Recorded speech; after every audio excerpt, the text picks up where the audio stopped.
เป็นลูกเป็นเต้าพ่อแม่เขาแก่ลูกตาแล้วแต่หักเป็นลูกสาวเป็นลูกของพ่อตามที่ตามพ่อ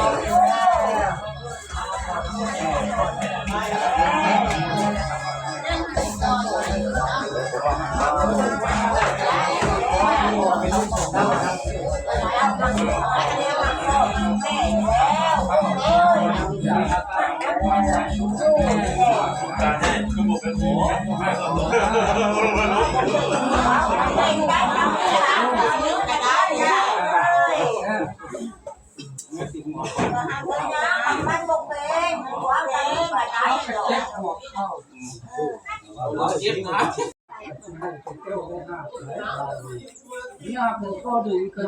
ไม่ยังบ่ได้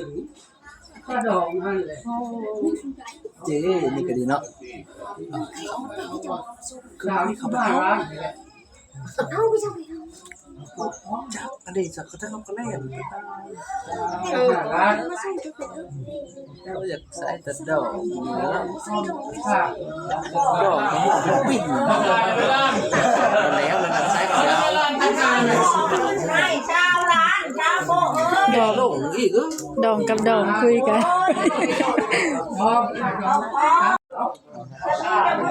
นี่วันนี้ที่จะมุดก็มาวนน้องตาน้อยที่ก็เป็นชีวิตตัวไข่งามทำไข่โคนเนี่ยต้นคอที่ให้จ่ายมือนี้คือเขาพอเนาะดาวร้านแล้วก็ทางไว้ที่ร้านแม่เขาทำไว้ถ่ายร้านไปเดี๋ยวเสียไปจองวัดสามสิบกระจายไว้ในตรงนี้กระจายอันนี้แหละข้างเลยยังซิกบอกไปคือจะบริมาสักข้างเลยซิกแล้วจะไปส่งสามซิกเพื่อนเป็นพอสามซิกวุ้นเขาว่าสามซิกแล้วก็พอสามซิกแล้วดูสามซิกอันนั้นชาวร้านอันนั้นดูชาวร้านอันนี้ก็อันนั้นก็ลูกนั่นดอกน้อยมากอย่างยายมีมีกระเป๋าต้มน้ำมันไม่ทำเลยว่าย่างใช่นะเจ้าละจะจางขึ้นก็จ้าอย่างพี่ถูกอย่างอย่างมาแล้ว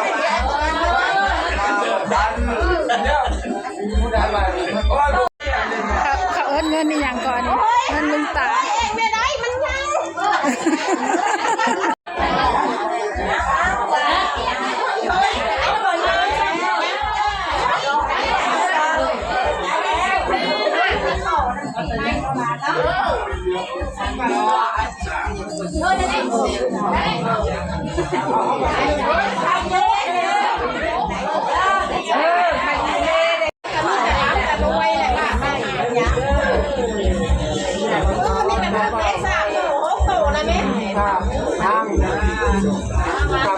็จริงนะ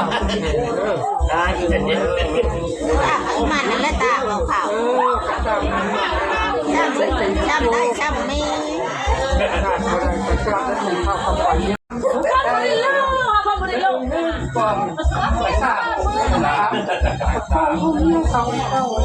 เฮ้ยพี่มาแล้วบ้านเดี๋ย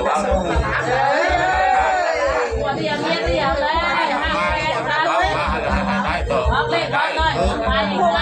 เจ็บคอเลยจะลุกเลยชัดมากเลยชัดจ๋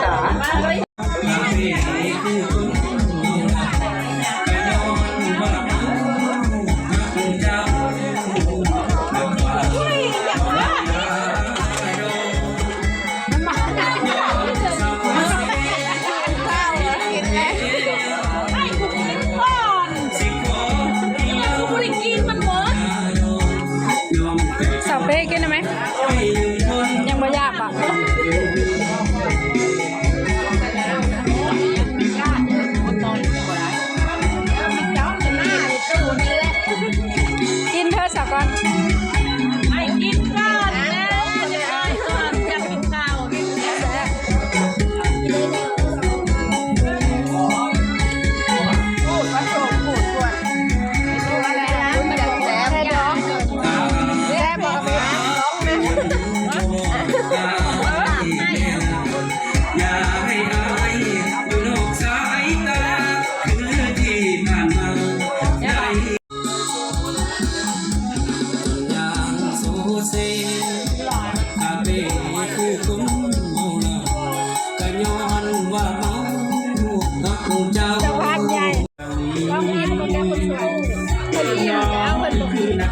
มั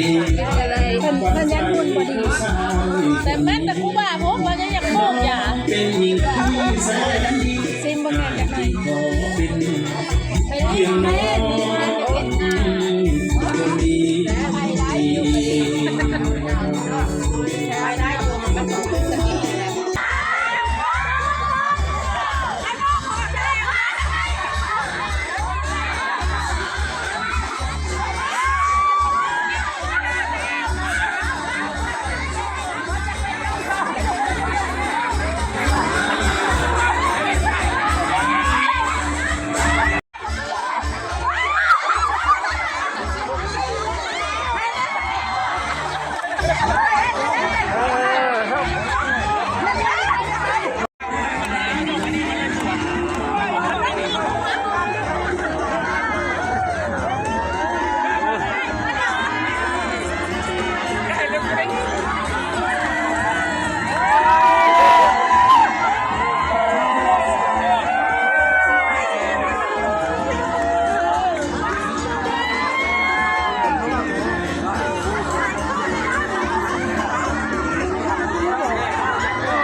พอเราไม่ได้พูดกันเลย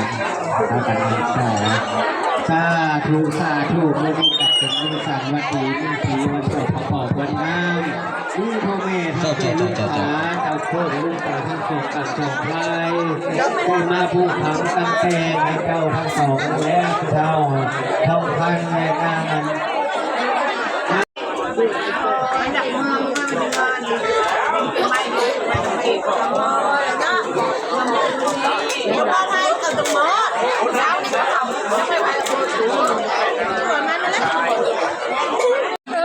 ลืมสบายใจเลยไม่เล่นแล้วที่หนูมาแล้วดูสวยกินได้ยังไง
สป by DJ จังลินสายปาร์ตี้